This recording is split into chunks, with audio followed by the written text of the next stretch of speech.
कल की 2898 एडी का मच अवेटेड ट्रेलर आ चुका है एंड ओ माय गुडनेस क्या दुनिया बनाई है कल्कि की।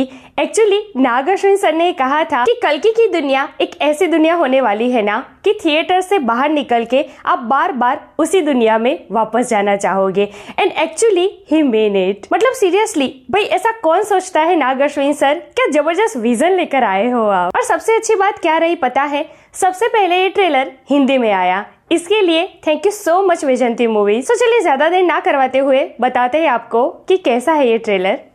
Let's check it out. Hey everyone, welcome to film bay, मैं हूं एकता जानी।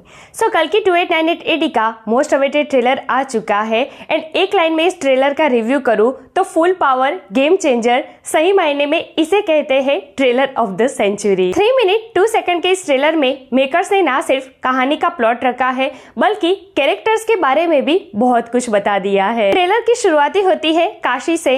एक्चुअली प्रील्यूड की शुरुआत भी काशी से ही हुई थी और उस वक्त मैंने कहा था कि एज पर अवर सनातन हिस्ट्री पूरी दुनिया में जब भी प्रलय आएगा ना फ्यूचर में, तब पूरी दुनिया तबाह हो जाएगी लेकिन काशी को कुछ नहीं होगा, काशी वैसी की वैसी ही रहेगी। और यहाँ पर भी काशी का पहला सीन दिखाते हुए यही बोला जा रहा है कि इस दुनिया का पहला शहर भी काशी और वर्ल्ड का आखिरी शहर भी काशी। और यहाँ पर आप सारे सीन देखो ना तो हर जगह रेत, बंजर जमीन यही दिखाई देता है।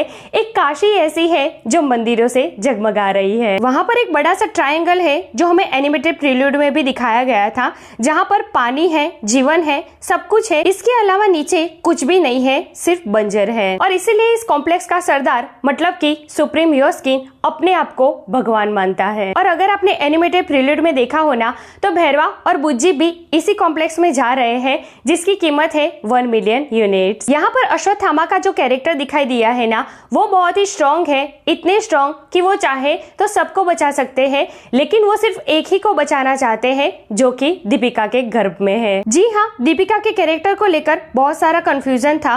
तो यहाँ पर सीन ये है कि वो प्रेग्नेंट है और वही भगवान को जन्म देने वाली है जिनका अश्वत्थामा बेसब्री से इंतजार कर रहे हैं। तो यहाँ पर अश्वत्थामा सिर्फ दीपिका को बचाना चाहते हैं जब तक भगवान का जन्म नहीं हो जाता। जब भगवान का जन्म हो जाएगा फिर तो वही सारा मोर्चा संभाल लेंगे पूरी दुनिया को बचाने का। बात तो सही है। अब होता है ना कि ये जो विलन्स है ना उनको पता चल जाता है कि 6000 साल पहले जो देखा था वही शक्ति वापस आ रही है। मतलब कि 6000 साल पहले द्वापर युग में जो कृष्णा की शक्ति दिखाई दी थी ना, अब वही शक्ति की हिंट मिल रही है इन विलन्स को। Oh my God! अश्वत्थामा किसी भी हाल में दीपिका पादुकोण को प्रोटेक्ट करना चाहते हैं और इसके लिए वो लड़ भी रहे हैं। अब यहाँ पर कंफ्यूजन शुरू हुआ है। मुझे ऐसा लगता है कि मेकर्स ने बड़ी चालाकी से ट्रेलर कट किया है। यहाँ पर ट्रेलर से कहीं ना कहीं ये लगता है कि दीपिका प्रेग्नेंट है और उस 1 मिलियन के लिए भैरवा दीपिका को किडनैप करना चाहते हैं और इसके लिए वो अश्वत्थामा से भी लड़ पड़ते हैं। तो क्या इसका मतलब ये है कि भैरवा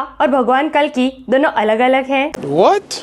तो नहीं, ऐसा बिल्कुल नहीं है। मुझे ऐसा लगता है ना कि ये जो दीपिका की प्रेगनेंसी है तब से लेकर ये जो दीपिका की किडनैपिंग की सारी बातें हो रही है ना, इसके बीच बहुत सारा समय बीत चुका है। आई थिंक वो भैरवा ही है जिसको दीपिका ने जन्म दिया है और फिर किसी वजह से वो दोनों बिछड़ गए हैं। जैसे कि द्वापर युग में जन्म लेते ही माता देवकी से कृष्ण भगवान बिछड़ गए थे और फिर जब भैरवा बड़ा होता है, जब तक उसे ये रियलाइज नहीं होता कि वो कौन है, वो मस्ती मजाक ही करता रहता है, कॉम्प्लेक्स के सपने देखता रहता है और इसके चक्कर में 1 मिलियन के लालच में ना सिर्फ वो दीपिका को किडनैप करने की कोशिश करता है बल्कि अश्वत्थामा से भी लड़ पड़ता है। और उसके बाद शायद उनको खुद से रियलाइज होगा कि वो भगवान है या फिर उनको रियलाइज करवाया जाएगा और उसके बाद होगा असली बैटल शुरू। या फिर ये भी हो सकता है कि उनको पहले से ही पता है कि वो भगवान है, वो खुद दीपिका तक पहुंचना चाहते हैं लेकिन वो सही समय का इंतजार कर रहे हैं, जैसे कि द्वापर युग में कृष्ण भगवान ने किया था मथुरा जाने का इंतजार। क्योंकि वहाँ पर ना भैरवा का एक डायलॉग भी है कि मेरा रिकॉर्ड चेक कर लो,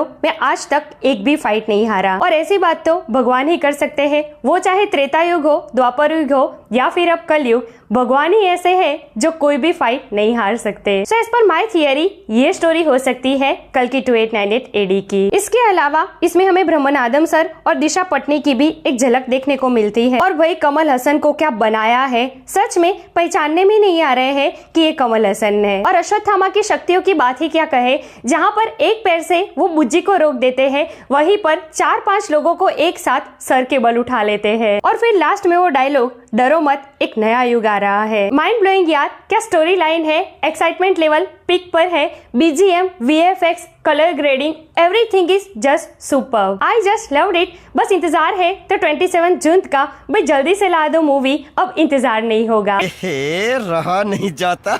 एंड आई रिपीट, सही मायने में यही है trailer of the century. Hollywood we are coming. And Indian cinema वो प्रभासी थे जो पैन इंडिया लाए थे विद बाहुबली, और अब वो प्रभासी हो गए जो पैन वर्ल्ड मूवीज लाने की शुरुआत करने वाले हैं। इनफैक्ट शुरुआत कर चुके हैं विद कल्कि। Heads up to you Prabhas, आप इंडियन सिनेमा को कहां से कहां ले गए। And of course Nag Ashwin sir and whole team of कल्कि, ये मूवी ब्लॉकबस्टर का बाप होने वाली है। सो यार दैट्स इट टुडेस वीडियो। वैसे आपको कल्कि 2898 AD का ये ट्रेलर कैसा लगा, और इस ट्रेलर को देखने के बाद अब मूवी के लिए आप कितने एक्साइटेड है, कमेंट करके मुझे जरूर बताइए। ऐसे अपडेट के लिए हमारे चैनल को प्लीज सब्सक्राइब कीजिए। मैं मिलूंगी आपसे अगले वीडियो में एक नए रिव्यू के साथ। तब तक प्लीज आपका बहुत ख्याल रखिएगा। जय हिंद।